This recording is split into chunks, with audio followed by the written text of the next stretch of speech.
Well, good evening. Welcome to StoriesRoc, or should I say Puttyfield's Fan Club. For whatever reason you're here, it's really lovely to see you. Thank you. StoriesRoc is an opportunity to share true personal stories on a common theme in front of a live audience. And so tonight, we are featuring stories about mystery. So you'll hear a wide variety of stories on that particular topic.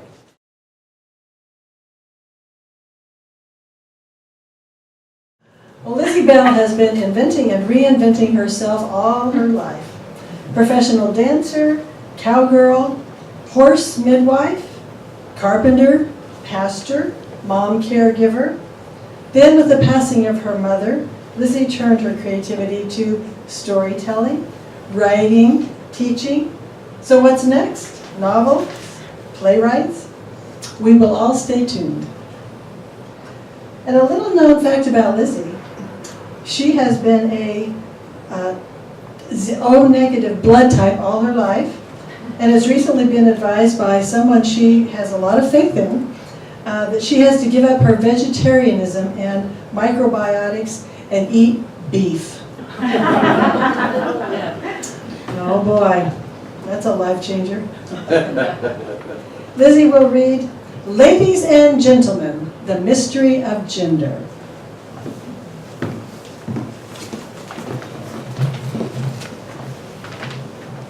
I'm having second thoughts about the beef. Waiting in line, I stand looking up, up, up at the two-seater swinging on the top of the Ferris wheel. Ah, soon it will be my turn for that bird's eye view. Excuse me, says a young voice in line, excuse me, just behind me. I feel a gentle tug on the back of my jacket, and turning my gaze from the top of the Ferris wheel to the hand attached to the body of that tug, my eyes land on a wide-eyed child of 10 or so. Excuse me, says the child, are you a girl or are you a boy?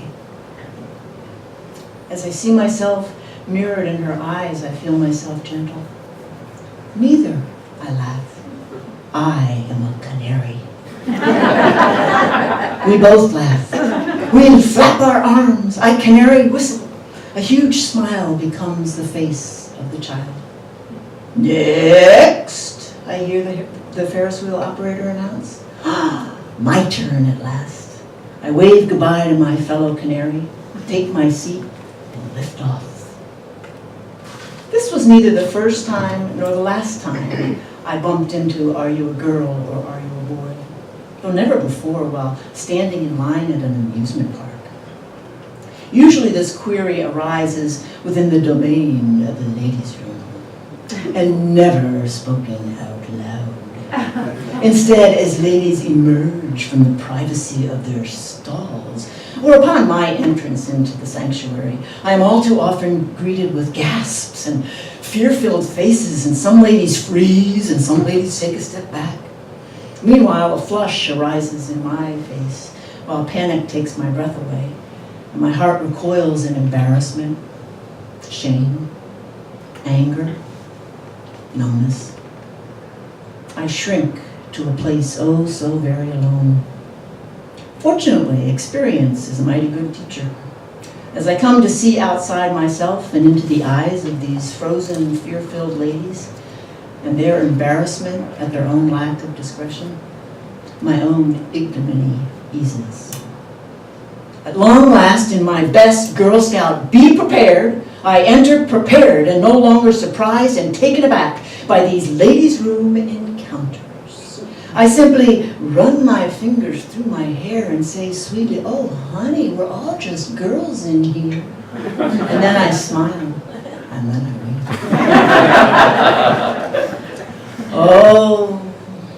Oh, but then there was that time at the University of Pennsylvania Hospital, back around 77 or so. I'm visiting a friend who works in one of the hospital labs.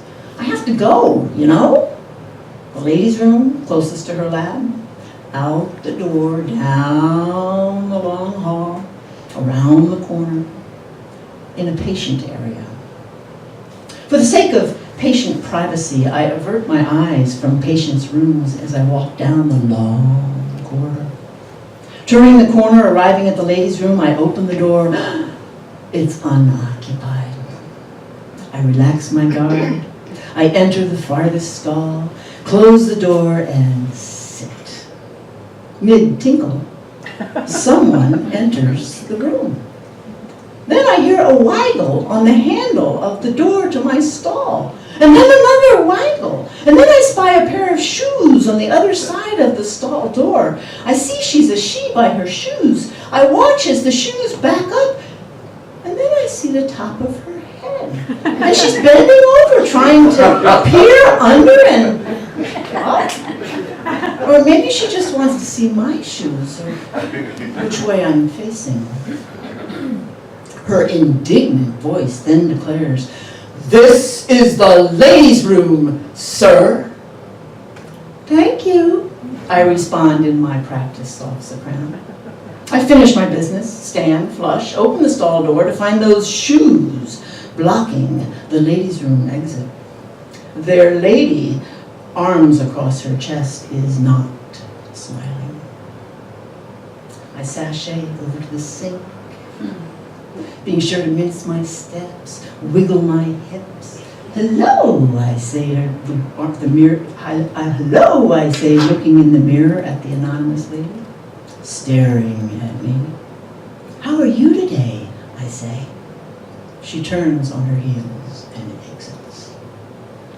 I wash and dry my hands, take a deep breath, and I exit. And there, directly across the hall, seated beside a patient's bed, I spy anonymous lady. Both she and the patient she's visiting stare at me less than amicably. I smile, wave, turn the corner, feeling their eyes on my back. I abandon my sachet, grow my stride, and walk on down the corridor, chuckling to myself, "Oh, baby, you've come a long way." Once upon a time, unisex outhouse one-holers were where we the people went to go, you know? And then came indoor plumbing and public restrooms and doors very clearly labeled ladies, gentlemen. We had to learn to be decisive, never wishy-washy. In ladies' rooms, you had to have a dime to go. Both hand washing and mirror looking were free. Truth be told, had the ladies' room management put the slot for the dime at the very front entrance of the ladies' room, their profit margin would have increased. For friends often held the stall door for friends waiting to go. And sometimes ladies even bent the rules for strangers. And the next person in line got to pocket her dime and go for free. Yippee. Sometimes, like at public events, during intermission, when the line for the ladies' room stretched long, and the gentlemen easily came and went, came and went, I grew bold. "Is there anyone in the men's room?" I would inquire of an exiting gentleman. "If the restroom is empty, can I use it, please? And would you stand guard?" Never once did a gentleman refuse this lady's request. Though one might presume that the size of one's breasts influenced one's ability to pass or not, it just ain't so. Even several of my large-breasted friends got served. Talk about mystery. Out in the world, that is, outside the world of the ladies' room, I came to discover that getting served held certain advantages. As a sir, I found myself treated differently than as a ma'am. The look in the other person's eyes, their tone of voice, their body language. Not better or worse, just different, very different. When served, I would say nothing, and if and when their sir became ma'am, I would hide my smile. I'd experienced enough embarrassment. I did not want to dish out as I'd been dished. Well, as restrooms posed problems for me, gyms jimmied my friend Eric's comfort level. We were dancing buddies.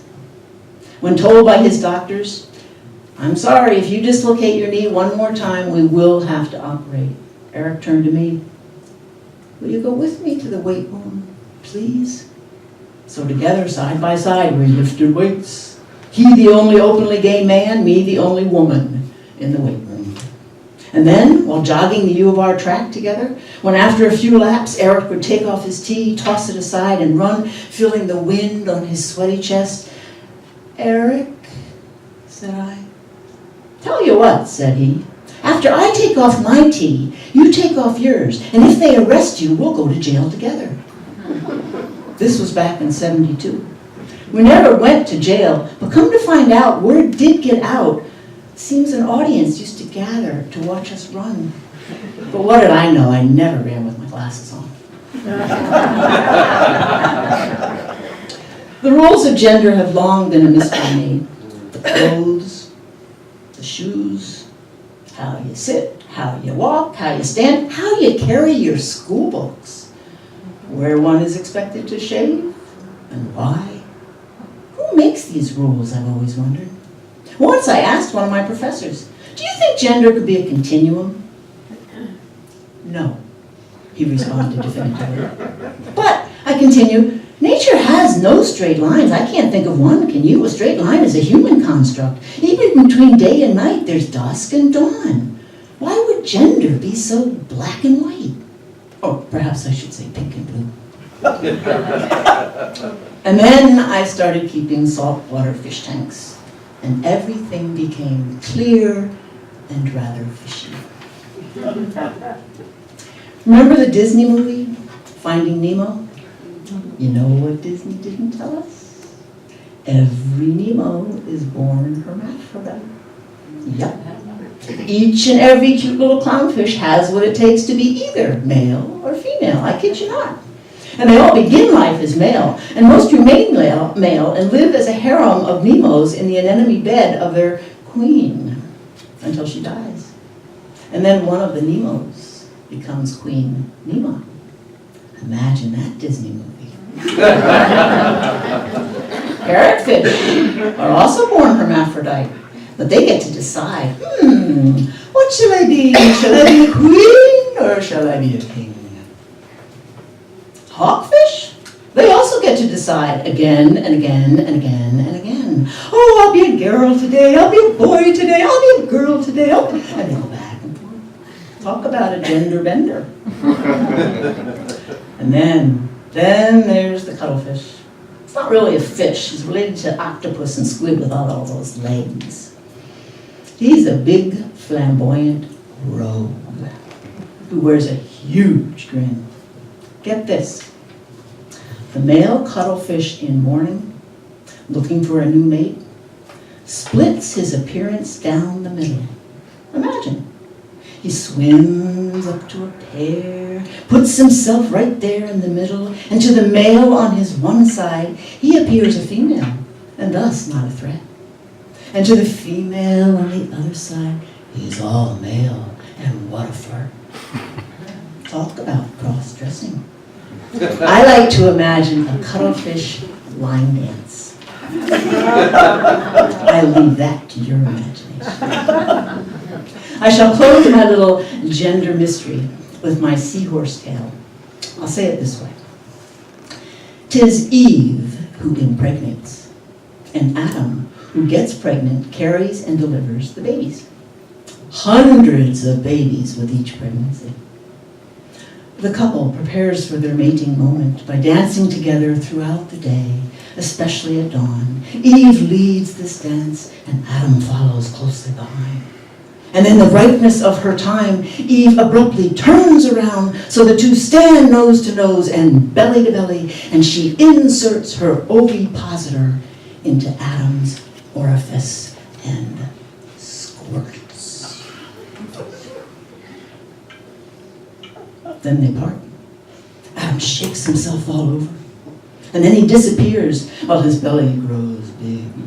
And in the ripeness of his time, usually before dawn, he gives birth, and with each contraction, perfectly formed little bitty baby seahorses squirt out from his belly, and they swim away, all on their own.